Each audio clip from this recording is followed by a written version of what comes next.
Hello बच्चों, let's see the question. At which stage of HIV infection does one usually show symptoms of AIDS? Option A, when the viral DNA is produced by reverse transcriptase. Option B, within 15 days of sexual contact with an infected person. Option C, when the infected retrovirus enters host cells.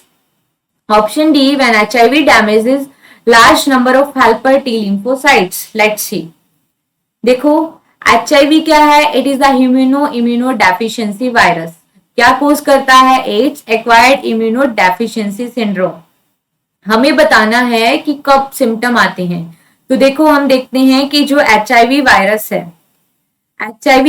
है जैसे ही ये human body में enter करता है, ठीक है, human body में enter किया, इसके पास होता है सिंगल स्टैंडर्ड आरएनए. ये एंटर करते ही कौन सी सेल्स पे अटैक करता है? It attacks on the macrophages cells. Macrophages पे अटैक किया. अब देखो, मैक्रोफेजेस सेल्स पे अटैक करता है और आरएनए एंटर हो जाता है, genetic material.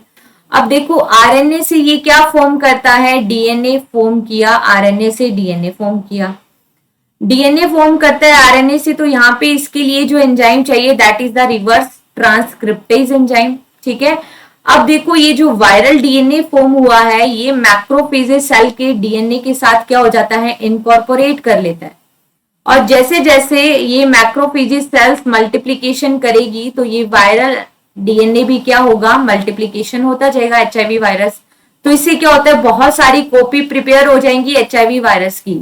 So we can say that macrophages और host cell working as a HIV factory, जो बहुत सारी एचआईवी वायरस को क्या कर रही है? बना रही है. एचआईवी फैक्ट्री का काम कर रही है. अब देखो, ये एचआईवी वायरस फर्दर अटैक करेगा लिम्फोसाइट सेल्स पे. कौन सी लिम्फोसाइट्स पे अटैक करता है? तो देखो, टी लिम्फोसाइट सेल्स पे. अब आती है बात कि कौन सी टी लिम्फोसाइट्स पे? तो मेनली टी हेल्पर सेल पे अटैक करता है और इन सेल्स को क्या करता जाता है? डिस्ट्रॉय करता जाता है. तो देखो, टी हेल्पर जो सेल्स होती है वो बी लिम्फोसाइट सेल्स की हेल्प करती है एंटीबॉडी प्रोडक्शन में. ठीक है. एंटीबॉडी प्रोडक्शन का काम तो बी लिम्फोसाइट्स का है, बट टी हेल्पर सेल उसकी हेल्प करती है एंटीबॉडी फॉर्मेशन में. अब एचआईवी वायरस ने क्या किया? टी लिम्फोसाइट सेल को तो डिस्ट्रॉय कर दिया. तो इम्यूनिटी क्या होती गई? डे बाय डे इम्यूनिटी क्या होगी? वीक होती गई. ठीक है.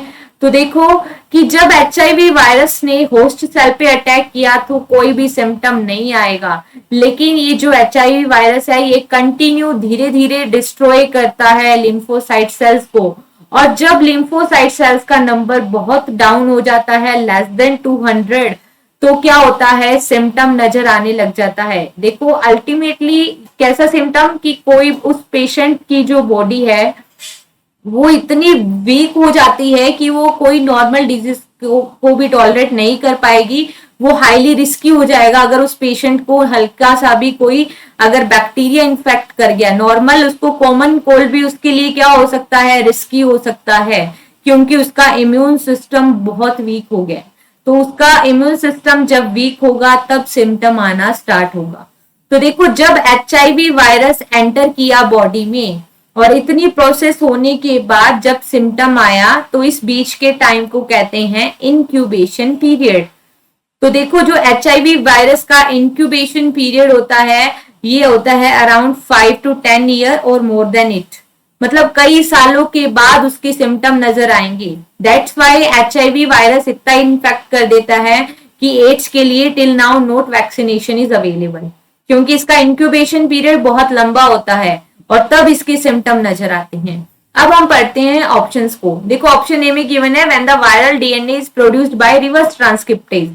तो देखो, यहाँ पे आरएनए से वायरल डीएनए बन गया, बट यहाँ पे कोई भी सिम्टम नहीं आएगा. So this option is the incorrect. देखो, जो एचआईवी वायरस है, ऑप्शन बी में क्या लिखा है? With in 15 days of sexual contact with the infected person.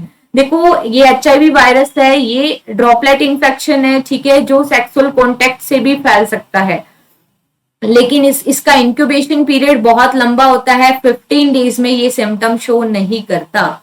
ठीक है. ऑप्शन सी में लिखा है when the infected retrovirus enter host cell. तो देखो, होस्ट सेल में जाके तो ये मल्टीप्लीकेशन करता है, अपनी कॉपीज रेडी करता है, तब तक कोई भी सिम्टम नहीं आता.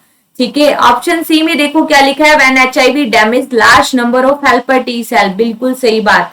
जब हेल्पर टी सेल का बहुत ज्यादा नंबर डैमेज कर देता है तब इम्यून रिस्पॉन्स इतना वीक होता है, तब सिम्टम नजर आते हैं। ठीक है, फिर डायग्नोसिस किससे करते हैं, एलाइसा टेस्ट से।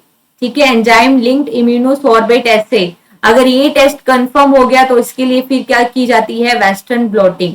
ठीक है, तो इस टेस्ट से हम आइडेंटिफाई करते हैं एड्स को। सो यहाँ पे हमारा करेक्ट आंसर आएगा option D. Best of luck.